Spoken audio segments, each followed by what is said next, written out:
there, and welcome to a crossover show, kicking this back off this year, getting our guys in here who've got a different set of eyeballs, but are also well-informed on what they do and do a great job at that here in this online YouTube hemisphere. I'm very happy to introduce the man behind HawksZone, one of the men behind HawksZone. Bryce Coutts is in the house here with us, here with HawksNest. Thank you, Bryce, for coming here to the HawksNest. I appreciate it.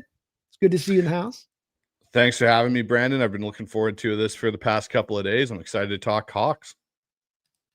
Well, hopefully we are live there. I got a message. Hold on. Let's make sure we're live. Things said maybe it didn't go live. Well, it is good to have you on, and let's make sure we got everything's good. Got it? Get it, Bryce? Okay. Hopefully this is good. It gave me a little bit of a weird message there. It said no on the StreamYard, so you never know. Okay, we're live. We're good. Well, I wanted to have Bryce on, folks, for a few reasons here. Number one, he runs great content over at the HawksZone. And what we do here when the folks first come in the house, when they first walk into our place, when they've been so kind to come here, we're kind back to them. I put down a link in the description section, a direct link to the HawksZone. So the first thing we all do here when they're so kind to take time out of their day, he's busy, he's running at the start of the season, let's sub on up to their channel. Let's give them some love out there and show some thankfulness for them coming on in here. But on top of the fact that you do some great content, sir, out there, I know that you also have a quarterback background, and you also are, of course, a coach yourself. And so we have ourselves a quarterback here in the house in Jalen Milroe, who is a rare special talent, the likes of which maybe we've never had here quite in Seattle before. You and I got into some great discussions on the berm when we were training camp in regards to Jalen and breaking him down. And so I thought it'd be a great idea to bring you on here and kind of go through mechanically with him where we've got to take Jalen to get him from point A to point Z, how far that distance is, what the intricacies are of what that's going to take for him to get there, and then your confidence within there for him to be able to arrive at that stage of things. If you can for me, though, let's lead this off so that folks can kind of familiarize yourself. Many of you already know about Bryce. You watch both of our sides of this content world. But for those that don't, can you give them a little bit of background in your quarterback background and a little bit of where you're at with your coaching? Yeah, sure. So I started playing quarterback when I was 7 years old and played it all the way up till I was 23 and finished in college. So I played all through high school. I played 3 years in college, and then I played about 4 years of semi-pro football in the state of Washington. And coaching-wise, I started coaching when I was 16. So in the off seasons and stuff, I'd kind of give back and start coaching young quarterbacks I knew in the area that I lived with, and started giving some of the knowledge I got because I played across the line. So it allowed me to give the kids up here in Canada a little bit more knowledge than what they were potentially getting from the coaches up here. And so with that's kind of where my whole coaching background went. So I played the position. I got to go through kind of the start of this, RPO offenses coming into this big thing that they are now. I was at kind of the beginning stage of that. It started to slowly creep into college when I was there. And then I've been coaching in that world now. So like I've had to take what I learned, which was like the old school throwing off a mound, point to where you want to go, throw it there, kind of what we saw Drew Bledsoe and Dan Marino and John Elway all make famous through all those years, to now what you see Patrick Mahomes and Jaden Daniels and these guys doing, where they have these weird arm angles and releases of the ball. So I've had to familiarize myself with everything when I'm training the guys. So now I run a quarterback academy. I train about 15 quarterbacks up here in Canada that range from age of 13 all the way to the guys that are playing in university right now. So, and we do a 6-month off-season program where I take them through everything from theory, so the X's and O sides of things, where they should be looking and how to dissect certain defenses, to all the mechanical stuff from their feet, how they use the ground force and connection to the ground to actually create power in their throw, and it's not all in their arm. All the way up to what's between the ears. So that's kind of my background, Brandon, when it comes to coaching and playing the position. What's the major point? You talk about the Nestle foot not having to go into the front foot, point in the same direction, like you said, baseball background stuff that has. It can be maybe this is the major change. What has been the major change and what is now the norm from a mechanical standpoint of the quarterback position that might not have been the norm 25 years ago? So 25 years ago, everything was very linear when you threw. So it was like load your back weight, push off that back foot, and swing it as hard as you can forward and bring your arm with you. And basically, it was very much an over-the-top throwing motion. Now what you're seeing more of these quarterbacks doing is they're loading that back hip, but instead of it just being a straight forward jab with your front foot, they're doing what, and we talked about a little bit on the berm, called stepping off the midline. So it's like there's an imaginary line drawn between the arches of your feet, and you want to take your front foot and put it on like a 45-degree angle and step off it enough where your big toe on your front foot lines up with the back heel of your back foot. And that way it allows your front hip to open, and you actually can turn and basically bring your back hip through as you pull your back hip or front hip back. And what that allows is you to stay level, so you don't see these kind of quarterbacks that look like their shoulders are going this way. They level out, and it's what we call T shoulders. So your top of your shoulders is like the capital of a T, and your spine's the stem of it. You want to keep that through your throw as much as you can. Like a slight tilt's okay, but we're talking like you look back at like some of the quarterbacks from 25 years ago. There are pictures where they're almost completely linear like this, leaning hard to one side, because all their force was pushed up and then out rather than around a stationary point in the ground. And that's kind of where the biggest change has happened when it comes to quarterback mechanics, is using that connection on the ground, bringing that through and keeping it as balanced as you can when you do it, and don't really get off your spot. And this is because it quickens the delivery or makes you more accurate? What's the forefront of the benefits behind the other old way of doing it? A little bit of that. The other thing it allows you to do is it saves your arm and your shoulder. So a lot of quarterbacks, we used to see them like in, through training camp and stuff, they throw a bunch of passes throughout the camp, and there's ice on their shoulder, there's ice on their elbow. Because when you were doing it the old way, what would happen is your arm and your elbow would end up leading the throw more than your hips. And so your elbow doesn't really have the strength in its muscles and its tendons to handle that kind of force you're creating. And so with that, what you end up getting is like in baseball, you get Tommy John. Like you look at pitchers and the torque that they put on their arm, well, it's the same kind of thing that was happening, not to the same extent, but similar. That's where you're seeing arm injuries, or throughout the season, guys getting their arm would wear down and they'd start losing the velocity on the ball.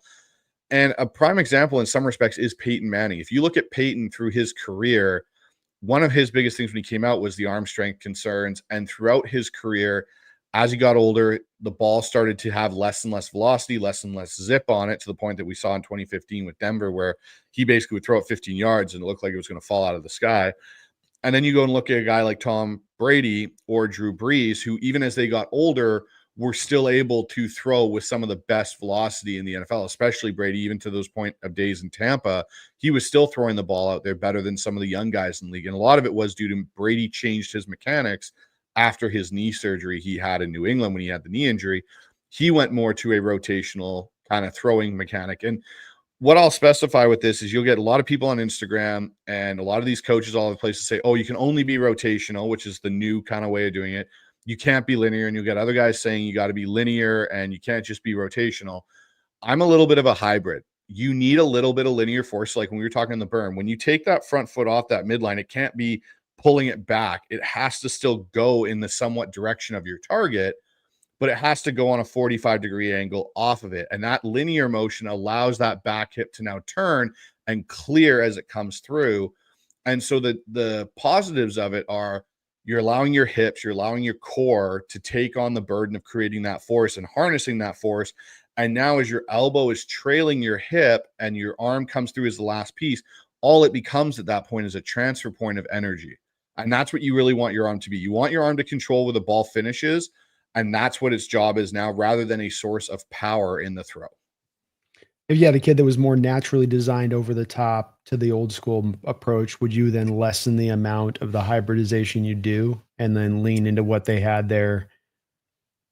So the thing for me with my guys is if you can release the ball and it's consistent and it gets there and you're having no issues, I'm not going to mess around with the kid's release point. I'm just not. That's something that's one of my fundamental things that I won't do. Now, if we're talking about a kid that's doing it and he's having shoulder issues, he's having elbow pain, then we'll start considering how we change that. Is there a point where, okay, how do we get your hips and your core more engaged in this throw so it takes off some of that stress off your arm? My whole thing for a quarterback is you can't be an over-the-top guy. You can't just be a three-quarter release sidearm guy. You got to kind of be a hybrid, because of the way the game's played now, you don't necessarily get a clean area to throw the ball. And you look at these RPOs being mixed in, the amount of times we see guys having to throw around a defender or do those different things. you can't be stuck in a certain square box when you play quarterback anymore. You have to kind of almost be like in a flow state. You got to be able to kind of ebb and flow with what the game and the situation dictates.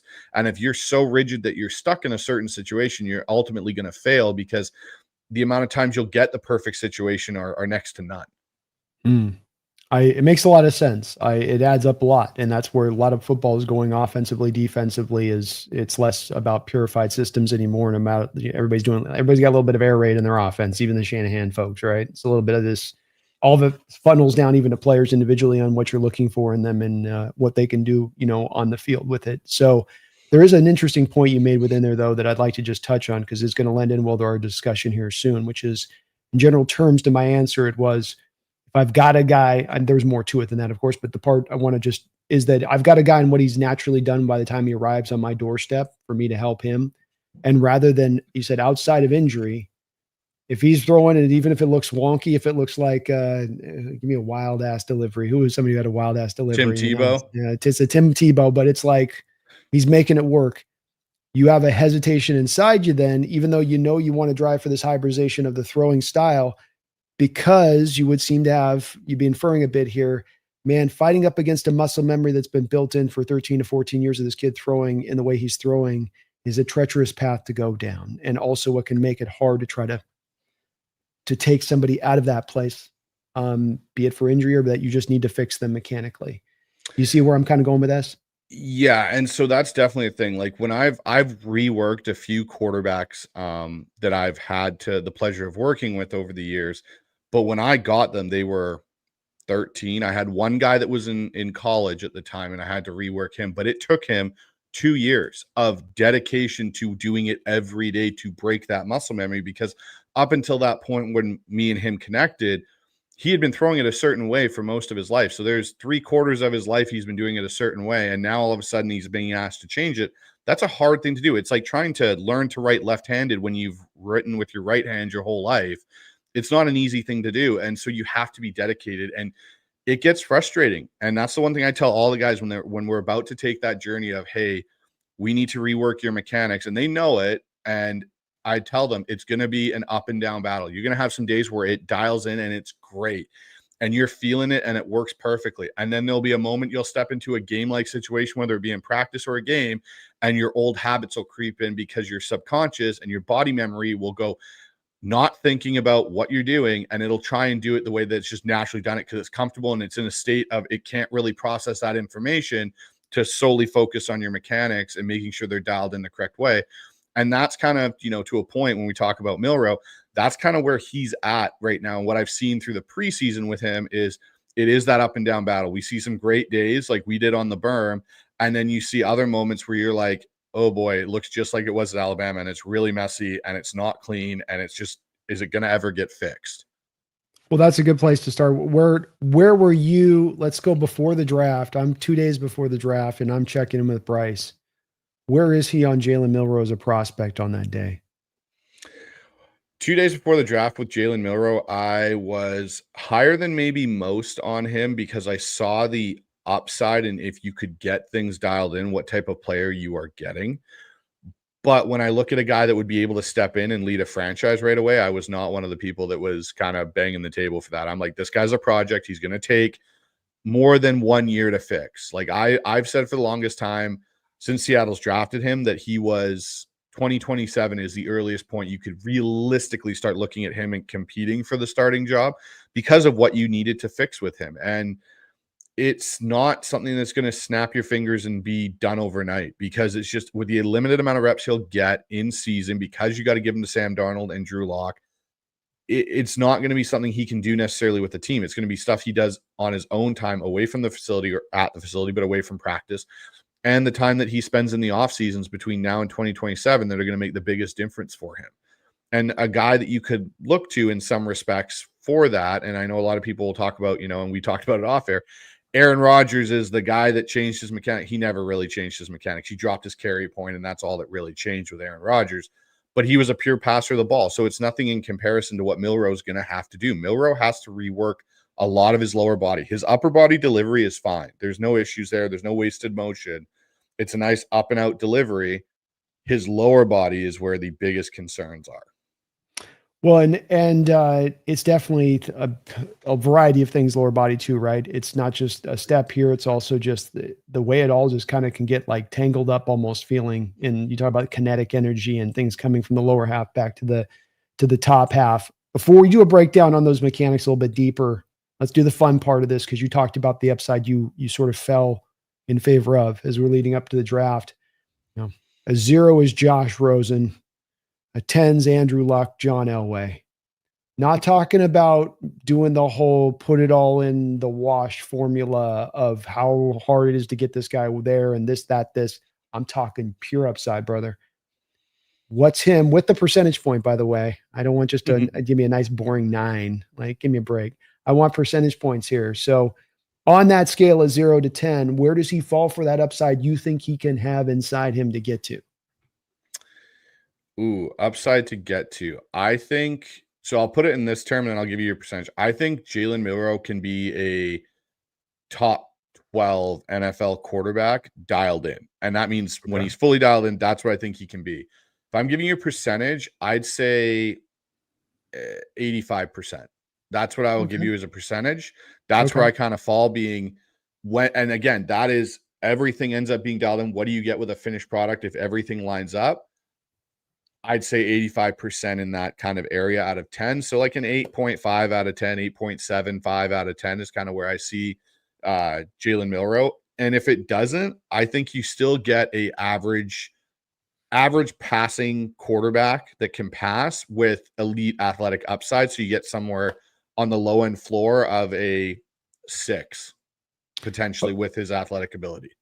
Okay, so you went very even keeled on that for me. I was expecting in your 9-ish range on my UB, which so this does then lend me to ask you on that. Okay, that's fair. By the way, I'm with it. I'm with you on this. I think it's very steady as she goes on that. But okay, we go through 2 years of Sam starting. He comes in and he starts that third year. He gives you that top 11-ish play, but now he's due for a contract extension. Are you giving him essentially the equivalency of the Kyler Murray contract he was given at the time? He was given his deal with the Cardinals then, in light of that 85 you're talking about, because a lot of this is that the first 2 years are out the window, right? And so it really is then that year. And if that year's decent, then you may want to get ahead of the money. You may think he's got that, but he's probably, we know about quarterbacks. If you're good, you're going to get paid if you're through 3 years. That tends to be, it's not that you're going for fourth year you tend to get paid. I mean, even the guys where it's like, really, you're Carson Wentz right now, like Goff, you sure guys, we got to just do it. We just got to do it. Jalen Hurts got paid after that third year. So that's the one I'd wonder about with you on that. Cause now you're paying the price for that 85. It's one thing when you're getting the rookie deal, I'm trying to, I'm sorry, I'm not talking a lot, but I'm just trying to make sure I'm kind of presenting this right. Because a lot of that is getting the rookie deal if you got him at the top 11-ish rate, or on a mid-market deal if you got the top 11-ish rate. But if it's more on the topper end of the topper market, not top market, but just topper end of it, where would you be standing at that point? So we're talking year 3 for him, right? That would be year 3, and he's only got 4 years because he was a 3rd round pick. You don't get the 5th year option.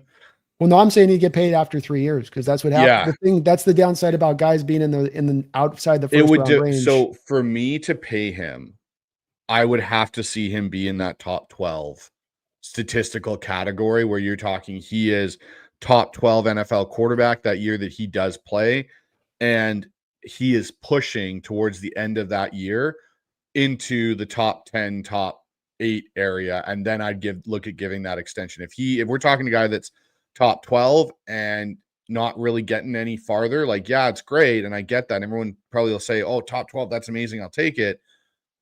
But when you're talking about the money you're talking about giving, we've seen the effects of paying a guy that kind of looks like he's on that cusp in Kyler Murray and never really gets over it. And now you're kind of sitting there as an organization going, crap, we put all this money into this guy and he's not really ascending past what we projected he was going to. That's for me where I'd have to see that. I'd have to see Jalen in that year not just stay as a top 12 guy, quote unquote, but he'd have to be pushing higher up that ranking for me to really give the extension. That's fair. And that's just kind of, I know it's down the line a little bit with this one, but to me, it's part of the value within this is when he does get inserted in that lineup, we've got a guy on a 3rd round contract a little bit theoretically, but I do think if you even have that 1 year, like you're saying, he is in that top, that you're in more of a decision town of we either have to S or get off the pot with this as far as giving him that contract at that time. And it could be an interesting conundrum down the line. To get to that top 11 stage, he's got to fix some things mechanically. And you talked about his lower half. I, with you, love the up and out motion he's got. We've got a guy in, Darnold, who's got a little bit of a wind up in what he does, which isn't bad, but it just shows you when you watch between the two. But boy, when it's down in that lower half, and I talked about being tangled up, but it's just, can you give me a little bit more on, I know the step is the big part of this too, but what am I seeing when there's so much variance on the stride, on how he's going through that motion? Is he just thinking through his mechanics and this stuff? Is this stuff back to Alabama where it was always a little bit wonky for you with that?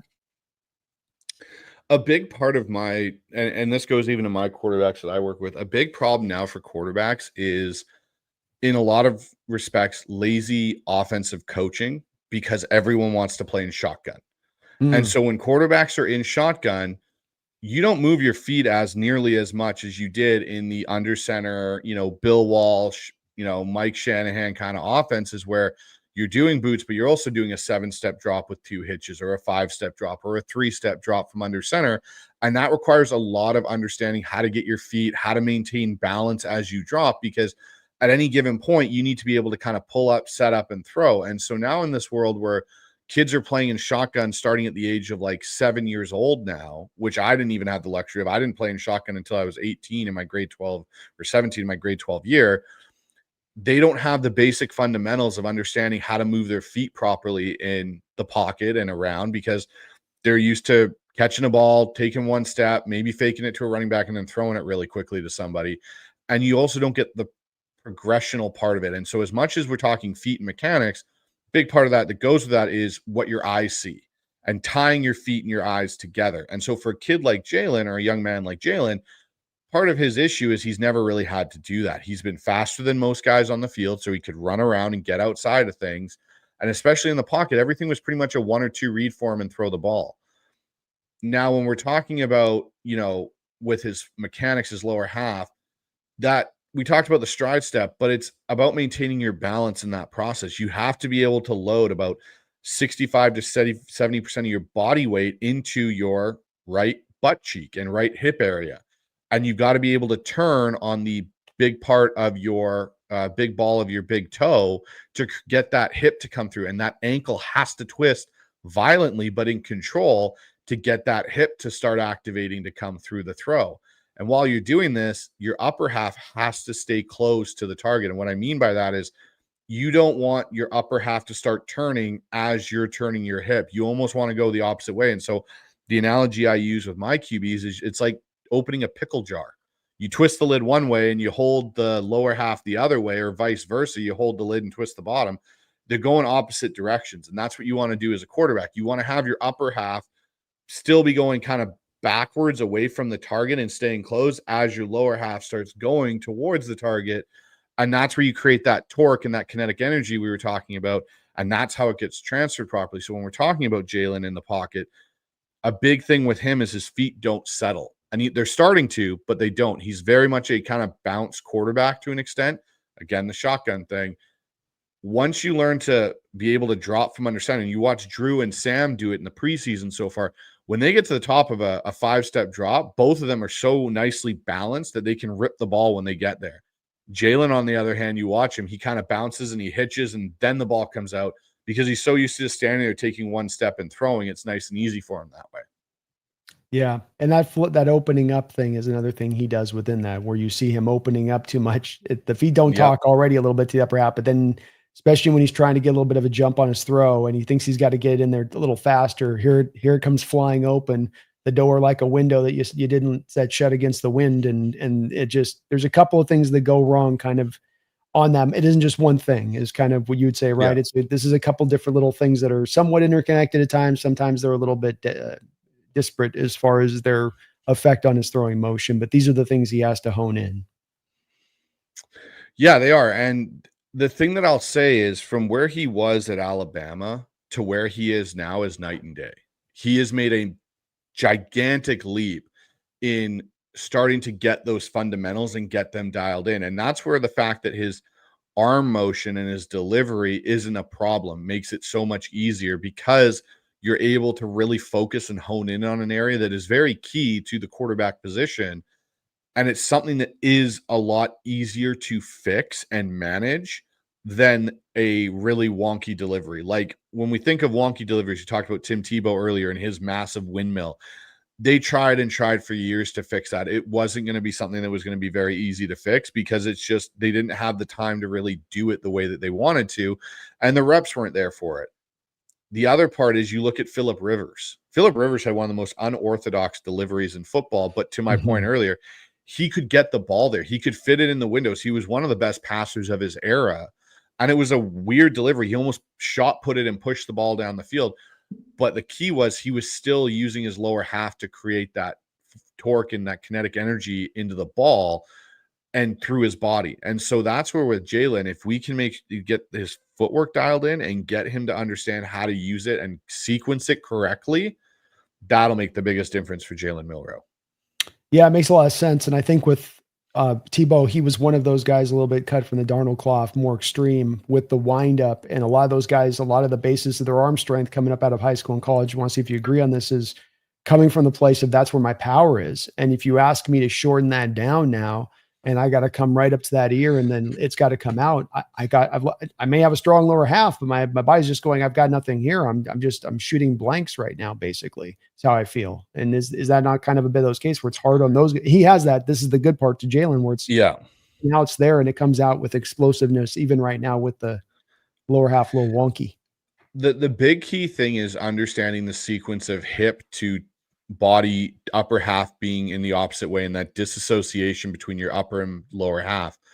And so with guys that have like a Sam Darnold, a little bit of that longer delivery, if that's still sequencing up fast enough with his hips turning to the throw, you're not going to see as much of an effect on it. However, when you look at a guy like a Tim Tebow, because his lower half sequence was so off and then his delivery was so long, you saw the really slow, over the top, long delivery that really started to have issues. So when you look at them back in high school, that's again something that most high school coaches need to be on top of when they're dealing with these guys is, hey, what does that time frame look like? Like and the way I do it with my guys is we film them and then I show them the film and go, see, look where your hip is, and now look where your upper, your front shoulder is.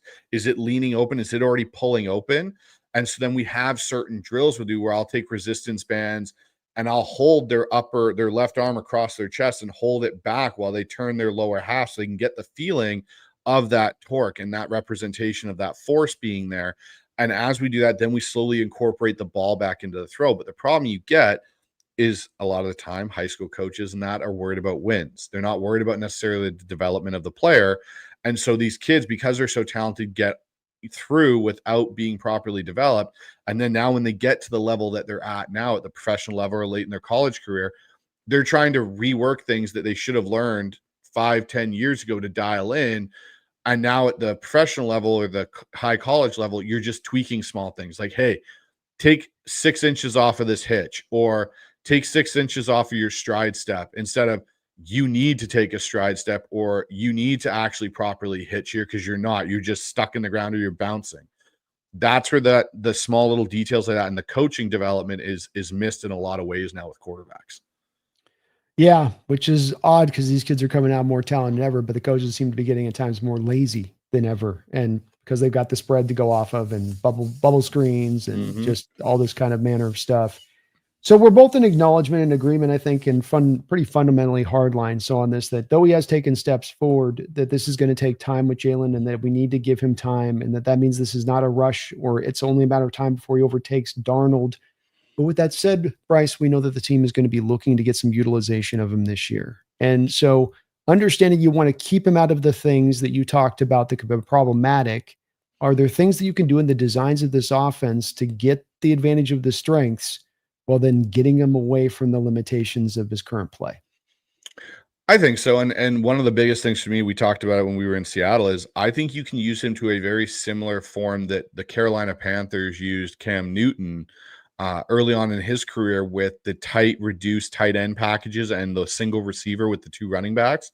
You have 2 running backs in Ken Walker and Zach Charbonnet, and you got Robbie Oots and AJ Barner and Arroyo that provide matchup nightmares too in their own respect. So when you get into the 10-yard line and into that goal line area or those short yardage, you can use Jalen Milroe's athleticism at that point, but in the same tone of that, you can still use his passing ability because you can get him out on the roll, which we've seen in the preseason. He's comfortable throwing on the run, and you can do certain things with that. So that's how you incorporate Jalen early into this process of getting him some game action, using what his strengths are right now, which is his athleticism and ability to cause a defense nightmares having to defend that. And that's his trump card right now, as you still progress his development as a passer and his mechanics, because what I just mentioned there, none of it relies on him being properly in sync on a 3-step drop from under center, which the Kubiak offense asks for, or a 5-step or a 7, and processing all that information as he drops. What you're saying is, okay, hey, we're going to either QB power with you, read option with you, or you're going to boot out, and we're going to run a climb route on the backside with Arroyo and a corner route from AJ Barner, and maybe we've got a hook route on the outside with a Cooper Kupp or JSN. It's 1-2. If it's not there, you're taking off and using your legs to extend the play and create a first down out of it. Those are the ways you incorporate a player of his skill set right now.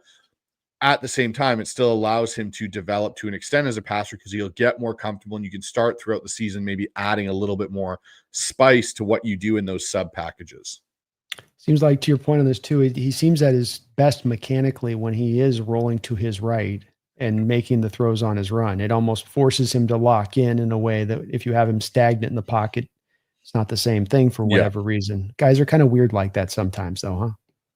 They are, and sometimes it's just the flow state for them. They feel more comfortable in those situations because they're able to use their legs, and it's kind of like that wild stallion kind of thing where you put them and fence them in and they go a little stir crazy. Same with some of these quarterbacks where you keep them in the pocket and you tell them they have to play from there. It limits their abilities more than anything, but if you let them get out and do the things they do well, it allows them. And then when you want to put them in the pocket, sometimes they're able to calm down being in there. Like I had one quarterback for a couple of years when I, as an offensive coordinator, where if I did not call a QB run on the first play and let him get a hit, like get hit, he would struggle throwing the ball. He'd be one hopping things that he could hit in practice, no problem, but he couldn't get himself into the game. So what I used to do is I'd call a QB draw on the first play of every game. Every team knew we were going to do it. He'd get his first shot in, and then he was fine the rest of the game, and he was a part of the game, and he could calm down and get situated himself into it properly. And that's just how some guys are at some points. Yeah, it's the thing that drives me crazy about like Grubb last year. I've seen it was Waldron did this a bit too, which is the lack of understanding of what does it take to. You mentioned the kind of the hard way. There's the soft way too, which is that the soft rollout boots Seattle was running time and again last week. That's another way of doing it. Getting your guy crushed once. That was the old Favre way. Where I got to get decleated before I'm like woken up a little bit. Which hey, different strokes, different folks, different quarterbacks, different. They're all wired differently in that way, but. That was also the part I love about this that'll help, I think, Milro in those moments. You mentioned the condensed splits. Boy, did KC have issues, didn't they, with dealing with the run game off the condensed splits and then the rollout action that you could work off of that. You want to go left, you want to go right with it. You want him to have him go back across his body, throwing it. The guy's going to be so wide open. He's going to have all day to get the throw out there, even though that's a really tough throw for quarterbacks to make. It's just a little cool thing you can see as a wrinkle towards Milro there, right? It is. And the thing that, I really liked, especially in that Kansas City game, that you saw through all 3 quarterbacks playing, Darnold to Drew Lock to Milro, is the easy throws that are there that are built into this offense where they're not stressing the quarterback out, having all these deep concepts and second window throws. It's like, there's the window. If it's not there with the way your footwork synced up to it, here's your second window, and then there's your check down. And Drew talked about it in his post game about how that is just drilled into them. It's 1, 2, 3, ball out. And it's either going here, here, or here. That's it. And otherwise, then you're making a play. And so for a quarterback that's coming into that situation, that makes it so much easier to process that information because now you're not having to, okay, so if it's not here on this window, I got to wait for this window again. And then I can get to this thing. And it's like a whole bunch of information. You've really simplified it and narrowed it down to here are the easy throws, the easy completions, and they're going to get us enough yards to keep us on schedule. And your running game is going to do enough of the heavy lifting that you don't have to be as intricate on the 4 read, 5 read, come back to 1 off 3 if three's this way to that. You don't have to go down that path because you've set up like they did this last week with the heavy lifting and running the ball well and being consistent in that you force those guys to, I can't tell how many times watching the tape today, Bryce, where the false steps to the inside line and off ball inside linebackers and the Will and the Mike, just Yep. 3-4 steps crushing down on the line of scrimmage every time on the play action, and just how much that frees up the guy coming back across the formation and he's wide open and just, Miller's gonna hit that all day. No problem with those kind of throws. That's, his, and again, you can bake a lot of those in through the course of the game if you got the good run play. So it's, I think he's going to find some success in there. He's got good ball action too. I know a lot of you saw it as well. Just the ability to hide that ball in the read option game. Cam was really good with that too. Part of what made it so hard because Cam ran a really simplified offense. To your point, that offense was, for an NFL offense, even at that time, is about as simple as you could get, right, across the board. But it was just so deadly because it's RPO. It's 3 different things it could be at any point in time, rather than just, well, it's quarterback keeps it or runs it. The throwing part was always, baked in too as well.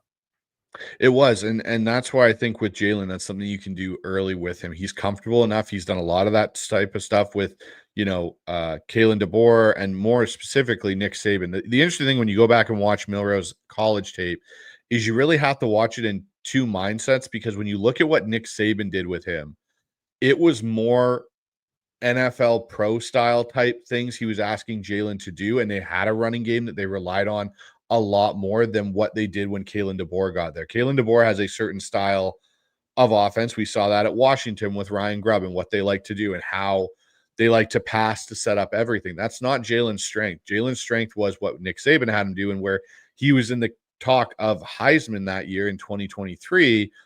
And then you look at how, what happened to him in 2024, his numbers dipped a little bit, but not so much that I would say he was a total disaster like some national media members wanted to say. But you have to look at who was coaching him. And Nick Saban is probably considered the greatest college football coach, or one of them. And then you look at Kalen DeBoer, and he's had really 2 years of sustained success at an elite level in college football. You got to take that with a bit of a grain of salt when you see the Jalen Milroe tape from college. I also just think the air raid's not for everybody. I mean, Mm-mm. it's got its place. It's got its especially effectiveness in college football, but it is not for everybody. And if you have the limitations Jalen has in his game, I think it's one of those things where this puts the spotlight on the things you do kind of worse rather than making you look at your best. Yep. And that's going to be the interesting thing with Jalen, is to see his progression over the next couple of years and how it truly goes for him and how he handles the highs, because there will be some high moments for him, I'm sure of it. But how does he handle the lows when things don't go the way that they are because his mechanics fail him at a point? That will be one of the big keys with it. It's like we say though, give him the time with it, give him the good plays he can work within the style for now. But I hope you will be in the same place I'll be with the fans in your chat and saying, guys, I know we're there's no doubt we're going to get a cacophony of people that are going to be pushing for Milroe to be starting the second Sam has one interception go the wrong way or a bad game go twist this way, but that he needs this time, and it's the most important thing with Milroe above fix this individual thing or fix that individual thing. It's the more of the big picture. Needs 2 years doesn't mean you can't use them some and have some fun with the car. We could take it on the road, on Sundays every once in a while and open it up, Bryce. We can see what it can do at 150 on the open, how fast but then you put it back in the garage for the rest of the week, So it's a little bit of that, right? We're both on the same page there. Yeah, and that's what I keep telling my listeners, and that is, and there's been a lot of people that are like, oh, well, if Jalen does really well over these next preseason games, we can get rid of Drew Lock and move off, and he can just be the number 2. Yeah. Everyone just, whoa, slow down. Just because it's preseason and defenses aren't necessarily playing advanced coverages and stuff and exotic looks yet and really game planning, because Jalen's having success, doesn't mean we cast off Drew Lock. I've liked what I've seen from Drew Lock. And I'll be honest, this is the first time in Seattle I can honestly say this is the most comfortable I've been with a quarterback room in Seattle, where if we were to lose Sam for a game or two like we did with Geno back in 2023, I'm more confident in the Drew Lock that I've seen now than the Drew Lock I saw then to come in and sustain 1 or 2 games, because even himself, he's mentioned that he has become a better quarterback in this system from this coaching that he's gotten, and how he used the term overcoached, then tried to backtrack it. But he said they're overcoached in a good way. Like, the details matter. It's so detail focused. Let Jalen work at his own speed. Don't rush this kid sooner than you want to because it's shiny and it's new. And like you said, it's that shiny new car. You don't need to go and blow the tires on it right away. Like, let it slowly get its, wheels going and everything warmed up nice and easy. And then we'll really see what he can do in a couple of years. Good habits can be built. Bad habits can be reinforced. That's all I'm saying. And you throw a guy out there right now, and I think that you're playing with fire on the reinforcement side of this. You did speak to another part that is a spot of the game that is the bit of the struggle for Milro. That's the part that we've got to see come forward. That's not about mechanics. That's separate of that. That's about processing. And, when I'm looking at quarterbacks in a given draft every year, Bryce, there are two things I look for as a forefront from the quarterback position and prospects. Unfortunately, I don't like saying this, but it's because I believe that they are inherently really a part of the player or they are not. One is arm strength. I got to have a guy that can make every NFL throw because there's a lot of college quarterbacks that can get away with not having it and their system gets them through. Processing, because there's a lot of quarterbacks in college that are allowed to have a lot of pre-scripted stuff up and make it very easy, and they can put a big bunch of stats up and look really great. But then if you ask this guy to have to think 1 to 2 to 3, it's like I'm done. I think Milro shows some ability, and he did some 1-2 stuff here in the first preseason game, man, Bryce. He was 1-2ing. I don't know if he was full on reading or if it was look off stuff. I watched the tape of like, it's pretty quick. I don't know if he was gathering data on that first read, but we were getting some 2 reads. So how many VR headsets have you bought for your kids? And is that going to work? Is this going to save the day for our guy Milro? So I haven't bought any VR headsets for my kids. I do it with players on the field. So I'll bring DBs and receivers to our QB sessions and work window throwing with them and processing through concepts. I'll have a list of concepts for the day and we'll work through those. The VR headset, though, based off what you've seen with Jaden Daniels and some of these other quarterbacks, I do think it works because it does give those live mental reps for a quarterback in a controlled environment. Now, for me, the only throw I've seen in this entire preseason for Jalen, in my opinion, where I saw him process and throw with anticipation into a window was when I believe it was to Ricky White in the Raiders game, and they had Lang run a hook at like 5 yards, basically kind of like a stick route, and they ran Ricky White in behind on a deep in route at about 12 to 15, and the window and anticipation Milro hit he started his look to his left and came back to it. That's the only throw I've seen for me as a quarterback where I went, check. Like, that's you actually going through a process. You went to the left side, didn't like it, and were able to come back and anticipate that window and hit it. And he threw a great ball. Like, it was right in there, and Ricky White caught it, and we converted the first down. The thing for me, processing for a quarterback, and you're right, Brandon, like in college, there's so much of this one read, RPO that you just don't see it. Like, you look at guys like Marcus Mariota. Yes, he's still in the NFL, but it's taken him a few years to really get to the point where he is a functioning NFL quarterback. Because in Tennessee, they tried to do a lot of the stuff he did in college, and that was the thing you kept hearing is, well, these offensive coordinators in the NFL and these head coaches, they need to adjust to the way quarterbacks are playing in college. And it's fine in college with the wider hashes because you can do more things. Like, you look at Tennessee's offense in this veer and shoot where their receivers are so wide out. They stretch defenses zones so horizontally that they just have windows naturally developed because the defense is stretched so far across the field. Well, in the NFL now with the condensed, hashes, you don't get those. And we saw that with Ryan Groh last year as an offensive coordinator. A lot of his concepts work on the wider hash field. They don't necessarily dial in and work on a smaller hash field. And so now you have to get into processing and you have to get into understanding what you're looking at as a quarterback. And so for me, arm strength's a big thing. Processing's a big thing. The other thing I do when I grade these quarterbacks, how do they function in the 2-minute drill and on third down and long when there is a passing situation? How do they fare in that? Are they a higher conversion guy or are they a lower conversion guy? Do they struggle in those? Because in those situations, it comes down to your point of processing. It's 3rd and 7. Those defensive backs are going to sit towards the sticks. They'll give you everything underneath that's under 7 yards because they don't really care. They're going to rally up to it. How do you process and look through those windows when it's going to be a more complex concept to get guys open? And are you able to do that? And the same with a 2-minute drill. Now you've got time working against you and you're trying to go down the field. you can't make a dumb mistake. You have to be on your cues to move that ball down the field, because really it's on your shoulders at that point, because the run game isn't as much of a viable option for you in some circumstances because the clock's working against you. And so those are the biggest things I look at. And when I look at a lot of quarterbacks coming in, when they don't check those boxes for me, I look at it and go, that's going to be a really hard thing to gain at the NFL level, because everything moves faster.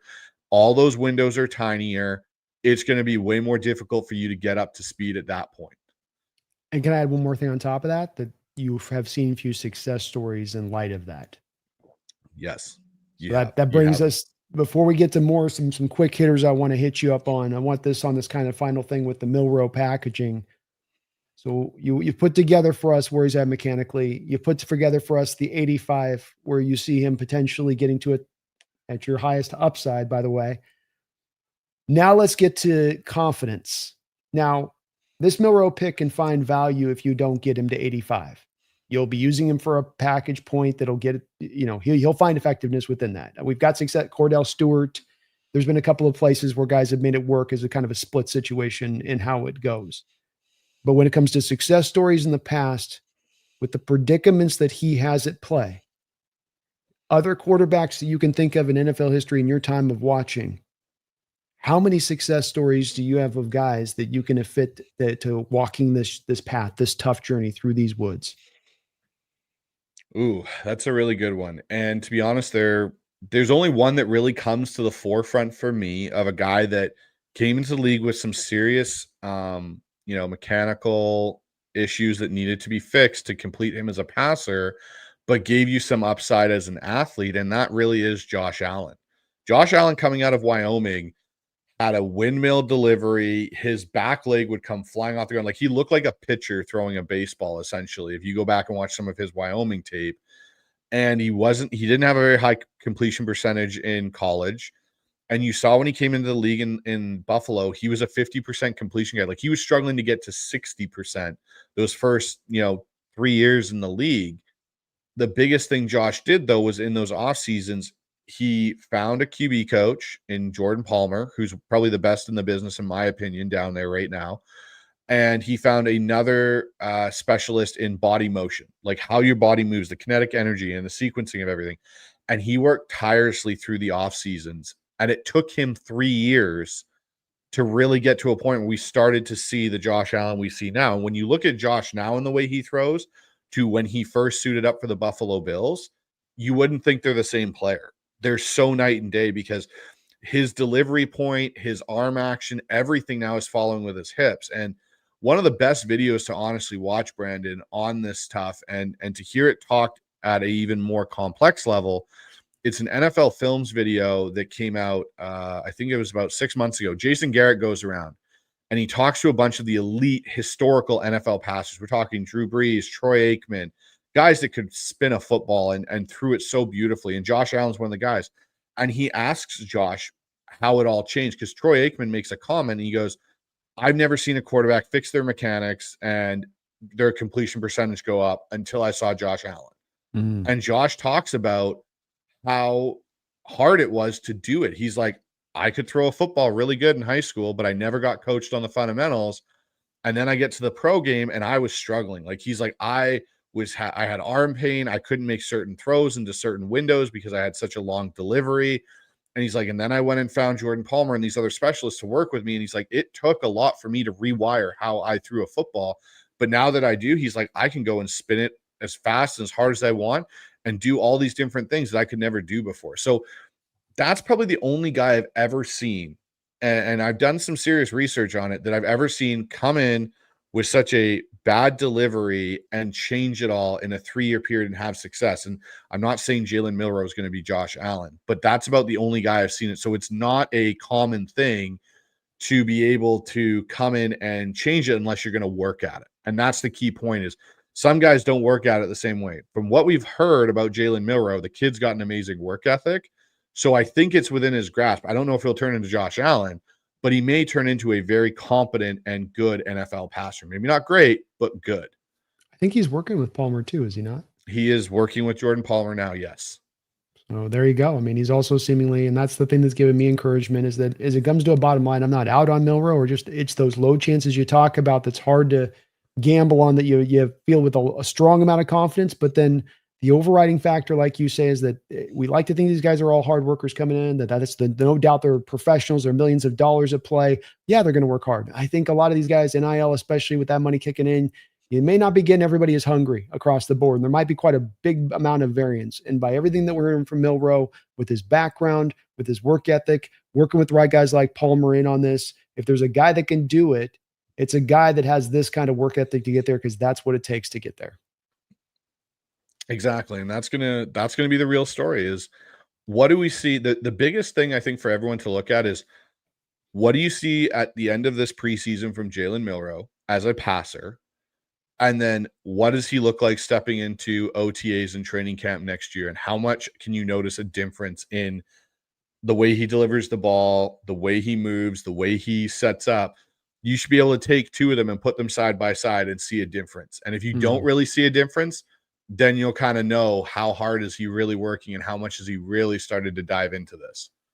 It's a great point on that as far as what exactly to look for as we not get into now, but into next year. And that consistency of motion. And you and I will be on that berm again, I know, next year and have a chance to go, okay, we know what the hit rate was last year. We know on which reps we were like, yeah. And then which reps were 7-on-7 and he just about threw an interception. Yeah. It's hard to do. It's kind of tough. A couple donations here, and then I've got some quick hitters here for you. First off, Megan coming to the house. Thank you, Megan, my lady from Daninda. The $20 donation, very kind of you. Says, Bryce, love the body mechanics breakdown. Agree with you, but I am not convinced on Milro is that he's the one. I release, he's a project, but I need to be convinced. Would you call him a full-on project as far as Milro and your outlook of him?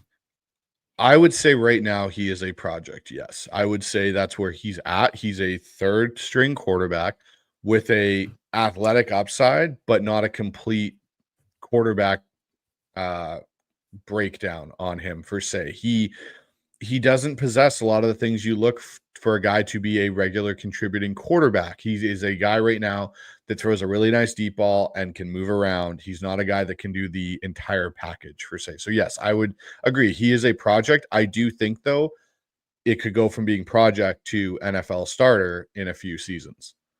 So what you're saying is we don't even got the insulation in, the concrete's not dried. It's just we got the shell of the building, like when it just got the 2x4s all over the place. Is that what you're saying? Or do we got? I would say it's like going through a virtual open house right now. You can see what it's going to look like, and you see the lot. Now you got to see the construction crew show up. I haven't broken dirt on the ground. I don't think so. Not virtual open house. It looks really nice. It looks really nice, Brandon. Bryce, you're here to reassure me, man. Hey, you know what? A virtual open house is great because it's still allowed to change and develop. It's not a permanent structure yet. So that's the one thing with Jalen Milroe. Nothing is permanent yet in what he's doing mechanically. So that's why it can still change and go through. And I thought you'd love the VR reference because we were just talking about that earlier. Yeah, but the city can come in at any time, shut our permits down because we've got a freaking frog of some kind of specialized species that's going to be infringed.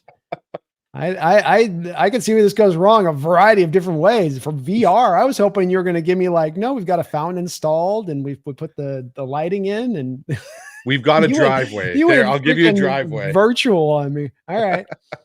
That's a project, Megan. That's the bottom line on that one. That's a project. Thank you though, Megan. Appreciate the donation. Jerry Berlin, thank you for the $10 donation. You guys are very kind here tonight. Says Cody White makes the 53. I don't think so. If Seattle keeps 6 receivers, which I'm starting to think there's a chance of because I don't think they're going to cut MVS. I think Derek Young has made a strong claim for that 6 receiver spot because I think Bobo's a lock.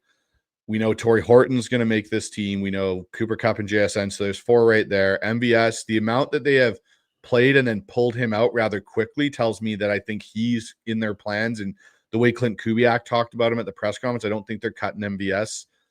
And I think Derek Young has proven because the one thing McDonald said about the receivers, someone asked him about it, and he said, the guys that are the, 5th and 6th and 4th guy in our receiver room are going to have to be guys that can contribute on special teams. Well, we already know Torrey Horton can be a punt returner. We know Jake Bobo and Tariq Young can both gun on kick or on punt return and punt. And Tariq Young showing that he can be a good receiver in this. And he gives you that big body guy that we all thought we were missing. Well, he seems to be flourishing in the system. I think Tariq Young is the sixth receiver that if they hold one. I think Cody White makes it through to practice squad. I just don't see him on the 53.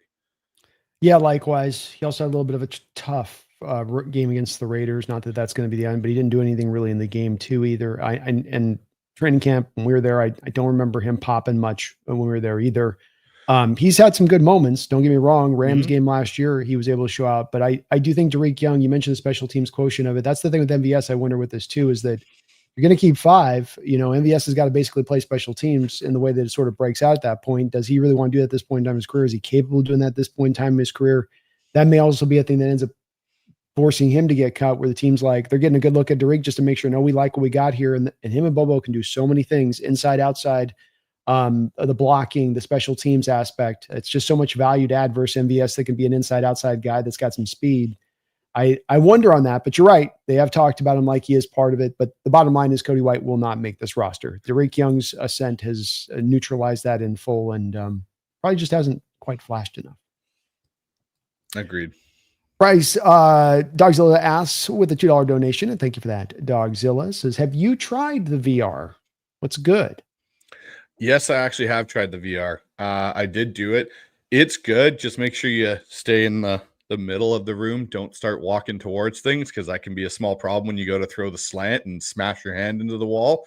But it's really good because it really, like I was saying, it gives you the mental reps as a quarterback. Like, what you look at is exactly how you would see it in the perspective of being actually on the field and playing that rep in a real situation. So the timing, everything like that, it works similarly. And the windows and the movement of the guys, it's actually brilliant what they've developed in that system for quarterbacks to learn and maximize the mental reps without the physical strain on their body of actually having to throw the ball and, be in. Because like what it is like the one at least I used, you're essentially sitting there with the piece over your eyes, you're watching it through, and you kind of move your head and you go through. And when you see the window you want to throw, you click a button and it says the ball is delivered. You're not actually throwing it with your arm. You basically, it's all trigger memory being like, okay, I'm throwing the ball now. And so your timing with it has to be quicker than, okay, I'm waiting and he's now open now, because what it'll do is when you click that button, it'll go, well, your delivery's late because he's now passed. You need to see it before. And so that's where it starts to trigger your brain to see it before it actually happens. Was the program you got the one like Jane Daniels has been using? Is there a universal one they're using to your knowledge? I don't know if there's a universal one they're using. I think there's the one that I used, I think it was more of the testing ground to what the NFL teams use now. Is more of the initial version.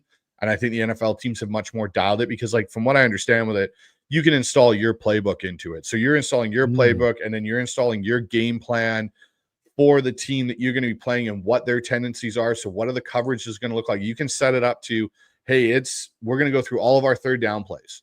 So we're third down, and this is what the Baltimore Ravens are going to play against us in these situations on this hash and you can really program it right down. And then you can have the system basically run itself through those scenarios, and you can scramble those scenarios, give them at different points in the game. So it's not like, first to fourth quarter. It could be like, you could be taking a rep in the first quarter, mid of the game, and all of a sudden they're throwing you in the 2-minute drill with 30 seconds left, and you're on their 35. And it really makes you have to work as a quarterback and just be mentally prepared. Did you try the 100 for 50% thing Jaden does, where you turn it up to 150 on the speed? No, I did not try that, because I don't think I could do that, to be brutally honest. What is it, just crazy enough at like full speed where it's like, no way somebody went like 50% faster on this? This is to process the information as you're seeing it and be as comfortable in it, you would have to take rep after rep after rep. Like, it'd be something you'd be spending 4 to 5 hours a night doing to get to that part where you're comfortable with it. Because I was using it on 70%, like what its full capacity was, and I was struggling with it. And I played college level Division II NCAA football, and I was struggling. And I was like, in my head, I literally thought of that, Brandon. I was like, how did Jaden Daniels dial this all the way up? Like, these guys must have been moving like a blur. Oh, And so, yeah, it's really interesting the technology now that they use. it's also so cool because one of the reasons that arm strength is one of the hard lines in for me, like processing, because you just didn't have the capability of bringing somebody along in this way because live game reps aren't coming up more as a developing quarterback into the NFL. It's more of now you got to have it when you're on the field. You got to be that when you're on the field. And so it's sort of the it was the cement was dry a little bit by the time you get the NFL as far as this goes. But now you're giving them a methodology and approach for limitless reps, which is what it takes. If you're going to improve processing, limitless reps are basically the way to go on that. And to do this now, maybe this finally provides an inroad for those quarterbacks that could never develop in the background because of that limitation that wasn't necessarily on them. I can't take my boys out at the yard in the summertime as a player, right? And I just can't do it. The only thing corrupting is really true game reps, and that VR does at least kind of force you to do that on that. So maybe it'll give us that way. Maybe that we'll see we're going to be on the forefront of this because we have a guy that's going to take advantage of the way that players never really could be able to, kind of like Washington has with Jaden and what that did for him. Well, exactly. And the biggest thing is too, and this is what I got told when I went from playing basically Pop Warner to high school, I got told by my quarterback coach in high school, every time you go up, it's not the physical adjustment for you, it'll be the mental adjustment. And he goes, because everybody, when you get to a point, when you get to college or you get to the pros, everybody that's there physically will relatively be on the same level of a playing field in most respects. It's the guys that can play fast and free because mentally they are so dialed into what they're doing that are going to be the guys that have the most success. And when you go and you look at the landscape of quarterbacks and the years of teams spending first round picks on guys to guys like Brock Purdy being Mr. Irrelevant, coming in and being a functioning NFL quarterback and winning games and going to a Super Bowl, and you see guys that went higher like a Desmond Ridder faltering out and not really turning into anything, you kind of go, well, this doesn't make sense. Look at Ridder in this, and he's this big. Who processes the game better? Who can put their team in a better situation to get them down the field? And that's why you look at some of the greatest quarterbacks, the two greatest quarterbacks, in my opinion, in NFL history, or three, Peyton Manning, Tom Brady, and Joe Montana. None of them were anything to write home about when it came to being an athlete or a physical specimen, but they all were elite processors of the game. That was the thing that separated them. And that's what separated them in the 2 minutes and in the third downs and those type of tight situations where that's where you need your quarterback to be at the best. That's where you need them to make the play. And it's not them running around necessarily making the play. It's getting the team in the right play to have the most success and get it to the guys that are going to allow the team to have success. Decision making. It's a hard thing to quantify at all times, but it is maybe the biggest thing that because the quarterback position is so unique, hardest position to play in sports and all that it requires, maybe the biggest skill that you need to be carrying among everything. It encompasses a lot of things, but that's being quarterback, is that there's a lot on those shoulders. That's why those guys get paid twice as much as everybody else in the sport. Dogzilla also asked another $2 donation. Thank you for that. Dogzilla says, is there a full body VR system for mechanics? It's coming, right? That's the next inroads. I believe that will be the next inroads. I'm not 100% sure if there is one yet. Maybe the NFL teams have them and I'm not aware of them, but I believe that'll be the next thing, is a full, slated VR system for the full body mechanic. You got to figure it's coming. It's harder to track, and it's gonna be harder, I think, to put it in the right thing because every guy's got different mechanics and different things. But there's certain things you have balance and stuff. Like there's things they can tell with that. They're doing this already. I know with like pros on like guys that have hamstring issues and finding the imbalances, in their running gaits, and you're leaning on this left leg 7%, and so we got to have you balance this and do this exercise, band exercise, to get your point back in the right spot. So it's definitely coming, Dogzilla. That is for sure. I got some quick hitters here for you. Now, these are more kind of a yes or no's, or take it or this one or that or the other. But something I want to know from you is offensive-minded guy, former quarterback. So some of these are quarterback-centric questions. Some of these are just team-building things. So you're a general manager, and you need a quarterback, and you got two options, and you need a quarterback. You got to take one in the first round. It's not number one overall, though, okay? You're not getting the clean, just getting the clean full meal 5-star deal thing. So you get a pick in this day and age where the sport's at right now, where offenses are currently headed. A choice between a 5'10" leader with an above average arm, good mobility, average as a processor, but needs more structure for success. So let me say it again, because I know it's a lot. Above average arm, good mobility, average processor, needs more structure for success, 5'10". Okay. They're good size. So let's just say they're, a Russell Wilson kind of 5'10, not a, thinly, gangly guy like we get. Or 6'5", also a leader. So leader is equivalency between the two. Strong arm versus above average arm for the mid-sized guy. Slightly below average mobility. Good processor rather than the average processor of the other position, and needs less structure. I'm going with the 6'5" guy, and it has nothing to do with the height. It has to do with the processing. Like, I want guys like it's interesting. The mobility factor, and I know a lot of people say it because of what Lamar does and what some of these guys do, and even Josh Allen to a point. The thing for me is guys that don't need as much structure to play in, I can do a little bit more, because then in some instances, like I was talking about the third downs and stuff like that, if they can get us into a good play, we don't need to have the crazy structure for it. Like, I can maybe make a bad play call and they can get me into a good one. Mm-hmm. And those are the things that I think kind of get missed when we evaluate quarterbacks. And it's not something you can really evaluate necessarily always on tape, but it's when you listen to the coaches talk about their college quarterbacks and when they come out, what do they say about them in those situations? Is it that type of guy, like where it's like, hey, you know what? I take him any day over anybody because he gives me the ability to be wrong and he can get us into the right play and be right.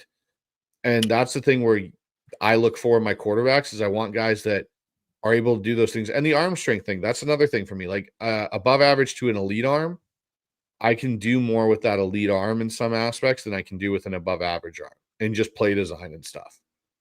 It's consistent with your prior point too about the top 3 quarterbacks of all time, and that you still, as much of the games move forward mobility, that the old ways pure still do work if you can find an old ways pure kind of player, which is easier said than done. Not every 6'5" guy is going to, play with that sort of thing, but that's why I wanted those specific items. So I think you're being just, kind of consistent with that as far as, your outlook there, and probably the way I would lean as well.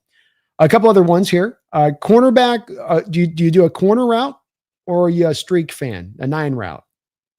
Oh, corner route from a condensed, or streak off the outside? Corner from condensed. I love the corner route throw. I love the fact that I can do 2 things with it as a quarterback, which is a lot more challenging on that streak route. I'm in a little bit more limited space. I can always, with a corner, and the way that I teach my guys when they run it, if we're outside the 30-yard line of the opposing team side of the field, you're aiming the break point to the right of the pylon you're heading for in the back of the end zone. Reason for that is if that safety gets over top of you, I can throw you out and you can break hard out to the sideline, and we can turn it into almost like a deep corner out route instead of a true corner route. With the streak, I've got 2 options. I either got to lead you down the field or I got to throw a really nice back shoulder ball in a very small area. The corner gives me way more area to play with as a quarterback. I just feel like the corner's got that you're asking your quarterback to do more of the thinking on it, though, with that making the option route adjustment on the fly. And it's so hard to read that safety over the top when they're sitting in a mid-drift point, not really buying out to the corner, and then not really buying into inside like they're the single high safety, but playing it almost true cover 2 kind of position there. And it's dicey on that versus at least the 9, you can kind of throw it in a place where it's his or it's nobody's. I can understand, and I think we're going to see that JSN, his money route is those corner routes. Like, he might run a corner route as good as anybody in the NFL. And I agree. It makes him so lethal with him being a great slot guy that he can have some kind of like back pocket tool of getting deep and open on that. So, just awesome. Comeback routes or drags? Comebacks. That's my favorite route to throw. You are ballsy as F, man. As a kid, he's throwing all the high leverage, like, just waiting to be picked. But it looks cool if you can pull it off. Timing's got to be perfect. The receiver can't stumble off the stem of his route. Okay, I see where you're going. Yep. That's why I wanted to ask these questions. Bryce ain't going to be shying away, man. We got big balls Bryce in the house is what we got going here. Slant and go or stop and go? I like the slant and go. Okay, I'm with you on that. Slant and go looks more crispy too when you cross that guy over. It just looks nicer. What the F happened to pump fakes? That's a really good question, Brandon. Um, I it's love pump really, fakes. Drew Brees I was the know. pump, bro. Drew Brees made it like Oh, so I know. dude. Like he But pump this is and then come again, back. this ties into everything we talked about. Like the pump fake was taught from when you were dropping from under center because a lot of guys learned it that way. So it was like it was usually on a 5 or 7 step drop, you pump fake. You'd get to 3 steps and you'd stop and you'd give that pump or that slight shoulder dip, and then you take the remaining 3 and throw the ball out. And now because everyone's in shotgun, they don't do it anymore because the ball is coming out so quickly. And because you're waiting for that ball to get to you, by the time the guy runs the stop part on the stop and go for the pump fake, you're just getting the ball in your hands as a quarterback. And so that's why you've seen it die. Because when you look at like, Tom Brady and Peyton Manning and Drew Brees, when they used to do it, they'd come out from under center and they'd give that solid pump fake. You'd see that slant and go, that corner jump, that slant on that 3-step. And then the receiver breaks back out and they take 2 more and just lay it over the top. But the ball's already in the quarterback's hand. That was the difference. He's not waiting for a shotgun snap to get there as the receiver's already running his route. Yeah.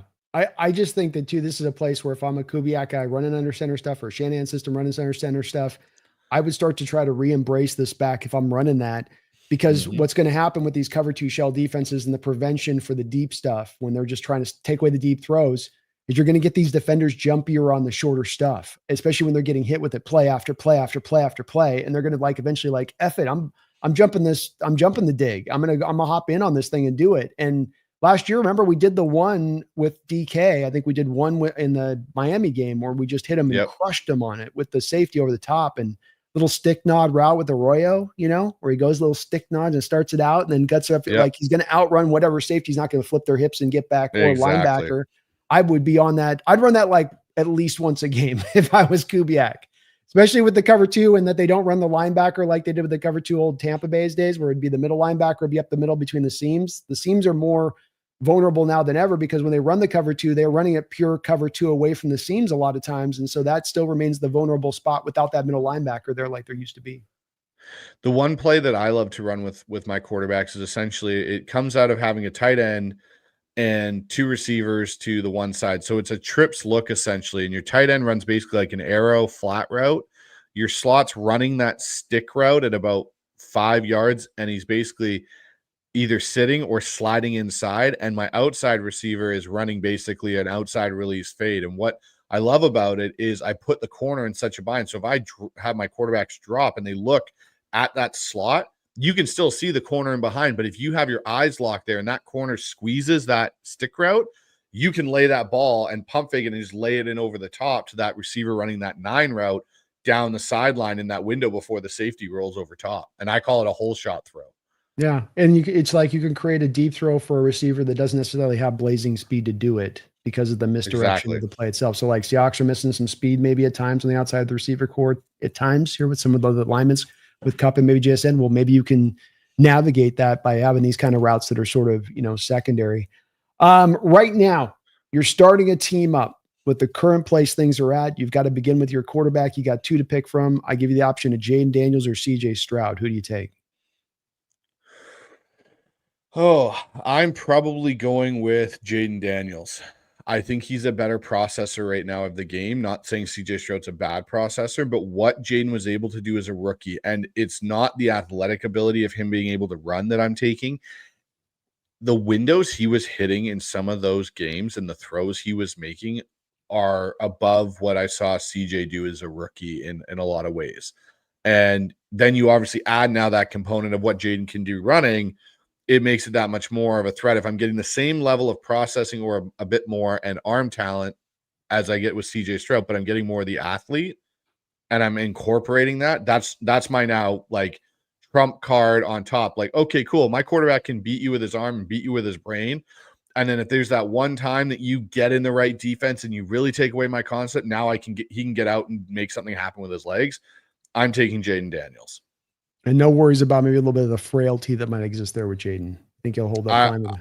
I'll take that risk because when I look at CJ Stroud, there's points where I think holds onto the ball too long, waiting for the perfect pass rather than just getting through the process, getting the ball. And I think that's what we saw last year with some of his struggles throughout the year last year, was that kind of catching up to him. I think that's fair. I think it's totally fair. Good points all around. I like them both, but I think they're hard picks too on that side. All right, last one here. Seattle Seahawks go out. Man, it's a bad season. Something goes wrong. Rotten in Denmark, all that stuff. Left turn at Albuquerque. Should have taken it. Got a good high pick. You got your pick. No, you ain't getting Arch. I ain't letting you off the hook on that. So don't even start thinking about Arch here, Bryce. You got your pick between Drew Aller, Lenore Sellers, and Cade Klubnik. Right now, as it stands, which of those three you've taken with the first pick to be your Seattle Seahawks quarterback of the future? Oh, you didn't give me the quarterback I wanted, Brandon. He's not even. This is open. You don't have to pick the one. I just grabbed the ones that are top. If you got one that you want better, Garrett Nussmeier. Oh my God. Come on. Undersized with that arm in Lumen. But what does he do well more than the other guys? He is a better processor than all the other guys. That's the one thing. And that's the thing that stands out for me about Nussmeier. Like, my other one would probably be Drew Aller. Like, he is very much that Josh Allen vibe. But when I look at Garrett Nussmeier's ability to process and where he's played in the SEC and against some of those defenses, and he's had really good games with high percentage completions, Garrett Nussmeier is someone that I'm very intrigued with to see how this year goes for him, because you're right, there are some limitations, but he is such an elite level processor in the college game, and his third down conversion rate and those type of things that I look at for him are above some of the other guys. Like Sellers, phenomenal athlete, but he's so raw still as a passer of the football. There's guys that I've fallen in love with him, and I get it. Like, I understand it's when he's on, he's on. Cade Klubnik's another interesting one. He's just been very up and down for me. So for me, it'd be between Nussmeier and Drew Aller. And I don't think Archie Manning's coming out next year. I just don't see it. I think he's going to do a little bit more of the college thing, because the one thing I'll say when you start looking at quarterbacks in college now and coming out is a lot of them bounce around. They go to different programs because they don't get the start and so on and so forth.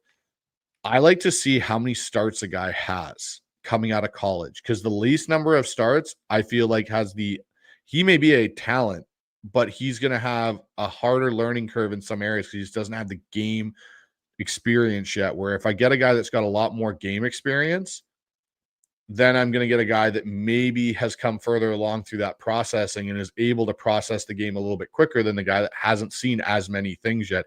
And I think we see that with, look at what happened with Anthony Richardson. Like, everyone fell in love with what he could do throwing the ball and the athlete he was, but he had only started one season.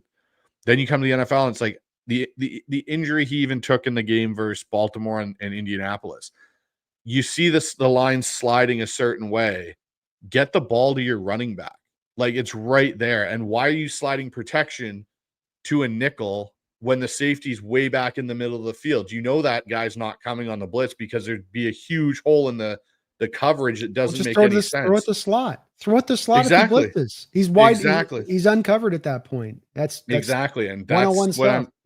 That's that processing thing, right? And so that's where, when I look at quarterbacks and how they're able to process, you look at a guy like Brock Purdy. When he came out, yeah, he's Mr. Irrelevant. Yeah, he's short. Yeah, he's this. Brock Purdy had seen so many different things playing as many years as he did at Iowa State that it wasn't as much of a learning curve, because, yeah, okay, things are a little bit maybe tweaked differently in the NFL by defensive coordinators, or you might see more of this type of coverage or this rotation of safeties or whatever. But there's enough of a baseline there for him to pull from what he's seen and played in college to be successful at the NFL level when he got his opportunity. I think it's fair, totally fair points there. And I'm with you on this. The NIL has reinforced this more than ever, that now quarterbacks coming out need to have the measurement of multiple years starting, and that you don't just get away with it by being like, I just need to start the clock in the pros. I just need to start the clock in the pro. No, you need to be prepared to be out here if I'm going to put a first round pick on you now. And that's the cool part about some of these quarterbacks we've had, from Penix to Nix last year and a few others. I think you're right about Manning. I think it does depend on who's picking at 1. If the Rams are sitting at 1, if they package their picks and get up there, does he say no as much as if it's Dallas? The Jets. The Jets.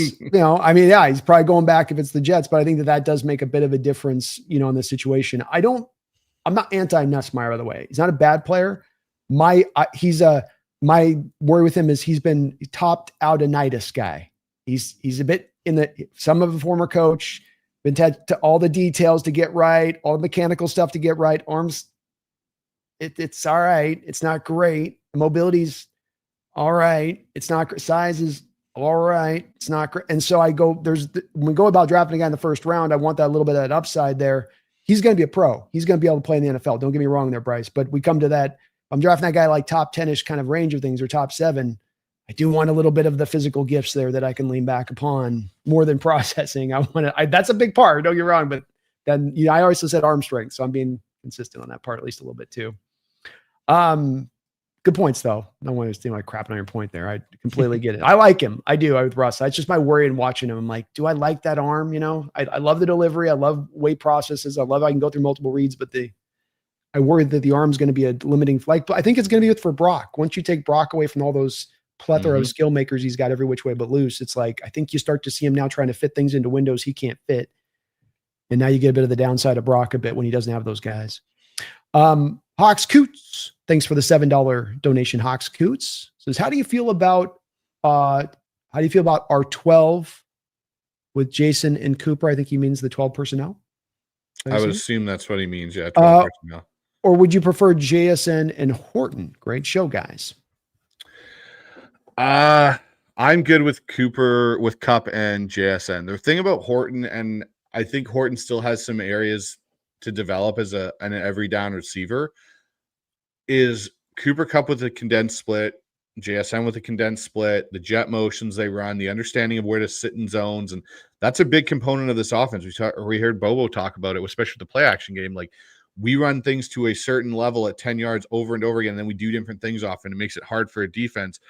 That's an intricate detail that a rookie receiver will struggle with because they'll have certain tells because they just haven't done that in the college game. Like, there's no college team right now that runs the detail-oriented system that Kyle Shanahan, McVay, Kevin O'Connell, and Clint Kubiak all run. There just isn't, because the way that they condense splits and do the things that they do offensively is to take a disadvantage, which is the small hashes in the NFL, and kind of make it an advantage again by creating space on the field. But as a receiver, you have to be able to understand where to sit down in those windows that are going to appear and know that almost pre-snap, determining on how that defense is aligning based on what kind of formation you get into, what motion are we, stacking on one side, 2 receivers and like a wing offset.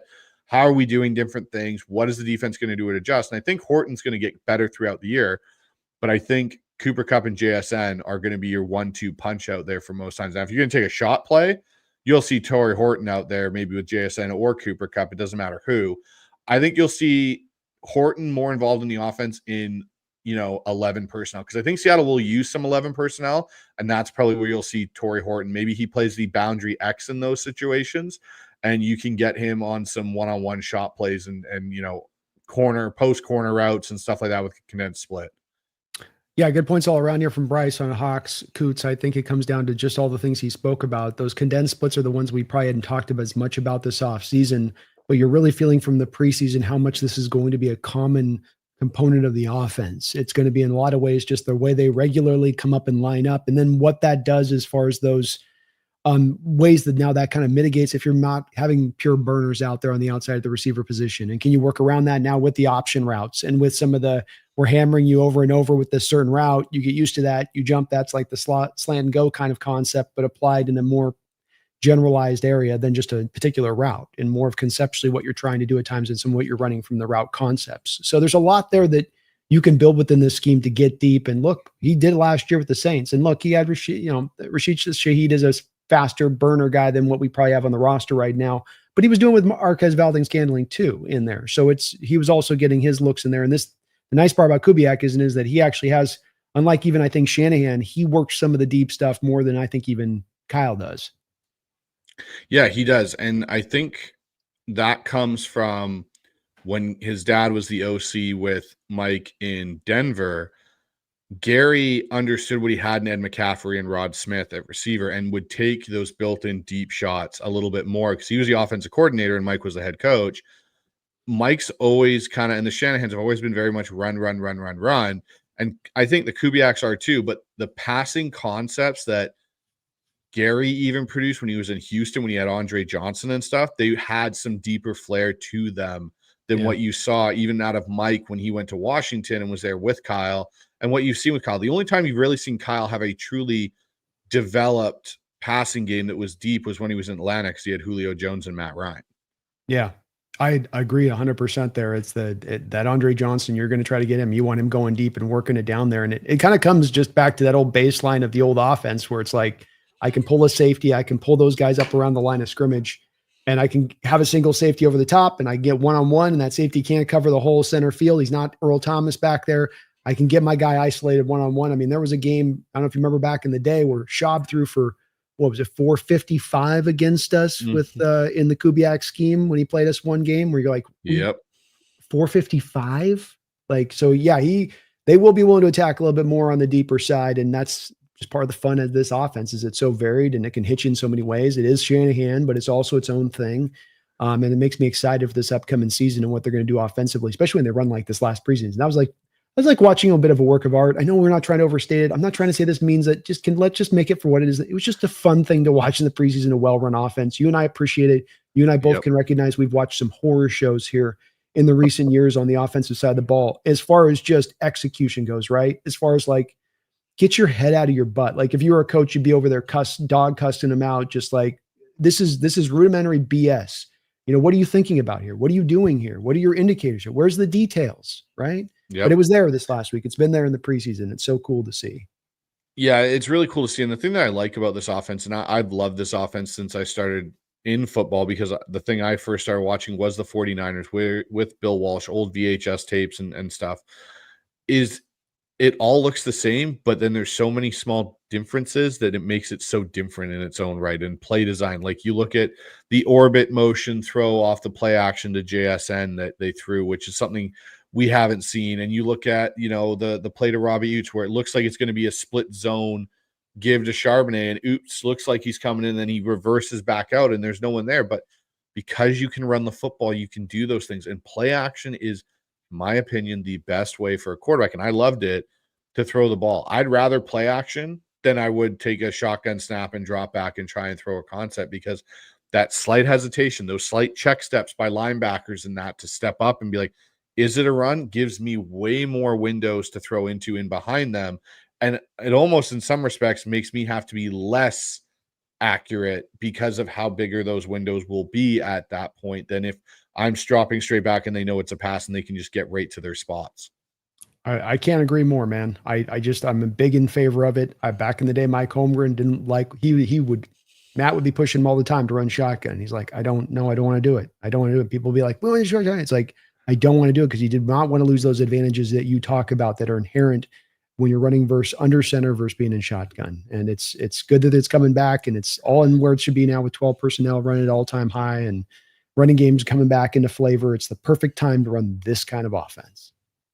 Totally. Well, want to finish up then here with this, and thank you for being so kind in your time tonight, Bryce. I really appreciate you jumping on in here again, folks. If you're not already, Bryce Coutts is the runner, co-runner out there with the HawksZone here on YouTube, is where you can find them. I've got a link down in the description section below, a direct link to their channel. You can sub on up to them very easily. Just click down that link, sub up. Doesn't cost you anything. It's free. Let's show them some love for taking some time out here to come in. We're going to definitely have them back, and we're going to be part of a show here once every month, me and Bryce, called the Syndicate, the Seahawks Syndicate, that is. Part of me and Mookie Alexander and Dan Viennes will be on there. So you'll be wanting to check out that as well. But please do get subbed up over to his side for being so kind of come on in here. Not to mention, he's got some great stuff that they're doing over on their channel. You want to be following him and getting his outlook of things, especially just to get the updates, especially on Milro. So you can give us some of those live updates on those mechanics. Let's wrap this up with this part. Where I know predictions are always the thing we're doing this, but I do want to know where you're at right now, because it's more of like a pulse too. It's like, you take a pulse in the offseason, you take a pulse in training camp a couple weeks ago. You take the pulse right now, and you got a better understanding and covering this team like you do, where you see them going this upcoming season, because that was the murky thing. Vegas and national perspective and 7.5 wins, and they're going to be bottom of the division, and people mad about the DK and the Geno thing and variety of different opinions. So where do you land right now in your outlook of how this season, play this season out for me in just general terms, if you can, on where you see it, record, but also how you kind of get there? You don't have to go too deep, but just in general terms. So I've seen all what the national media has put out there, and I've kind of been bullish on this. I made a bold prediction on my show. I would, I'd have to say 13-4 4 is where I'm sitting right now with them. Ooh, okay. And it's a little bit higher than most. I think their floor this year is 11-6. I think that's their floor this year. And the reason I say that is there is a vibe about this team that is different than it's probably been in 10 years. And what that to me is you look at the way they are all connected as a team. They celebrate everything. They're taking penalties in the preseason because they're so hyped up and celebrating. And we saw that at a point years ago. And I'm not comparing them and saying they're the LOB 2.0. That's what I'm saying. But the one thing the LOB had was they were so connected as a group, offense, defense, special teams. They were in those Super Bowl runs. That group from 2012 to 2015 was so connected.